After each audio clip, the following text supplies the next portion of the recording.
ಕಡೆ ಮಂದಿ ನುಗ್ಗಿ ಗಿಡನ ಮನೆ ಮುಂದೆ ಹಚ್ಬಾರ್ದಂತಾರ. ಬಟ್ ಅದರಿಂದ ಎಷ್ಟು ಯೂಸಸ್ ಐತಿ.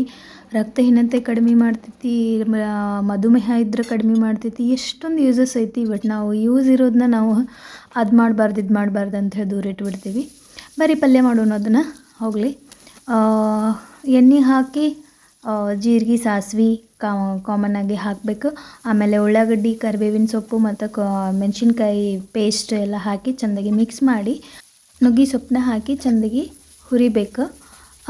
ಇದು ಮತ್ತು ಯಾರ್ಯಾರು ಯೂಸ್ ಮಾಡ್ಬೇಕಂತಂದ್ರೆ ರೋಗ ನಿರೋಧಕ ಶಕ್ತಿ ಯಾರಿಗಿರಂಗಿಲ್ಲಲ್ಲ ಅವರು ಕೂಡ ಇದನ್ನ ಯೂಸ್ ಮಾಡ್ಕೋಬೋದು. ಇದನ್ನು ಒಣಗಿಸಿ ಪುಡಿ ಮಾಡಿ ತಿಂದ್ರೆ ಭಾಳ ಒಳ್ಳೆಯದು. ಡೈಲಿ ಮಾರ್ನಿಂಗ್ 1 ಚಮಚೆ ನೀರಿನಾಗ ಹಾಕ್ಕೊಂಡು ಕುಡಿದ್ರೆ ಭಾಳ ಒಳ್ಳೆಯದಿದು. ಆಮೇಲೆ ಇದಕ್ಕೆ ಅರಿಶಿನ ಮತ್ತು ಧನಿಯಾ ಪುಡಿ ಹಾಕಿ ಚೆಂದಾಗಿ ಮಿಕ್ಸ್ ಮಾಡ್ಕೋಬೇಕು. ಇದನ್ನು ಚೆಂದಾಗಿ ಹುರಿಬೇಕು ಫಸ್ಟ್. ಆಮೇಲೆ ಕುದಿಸಿರೋ ಬೇಳೆ ಯಾವ್ದಾರ ಬೇಳೆ ಹಾಕ್ರಿ, ಅಲಸಂದೆ ಬೇಳೆ ಹಾಕ್ಬೋದು ಅಥವಾ ಕಾಳು ಹಾಕ್ಬೋದು, ಹೆಸ್ರು ಕಾಳು ಹಾಕ್ಬೋದು. ನಾ ಇವತ್ತು ಕಡಲೆ ಬೇಳೆ ಹಾಕೀನಿ.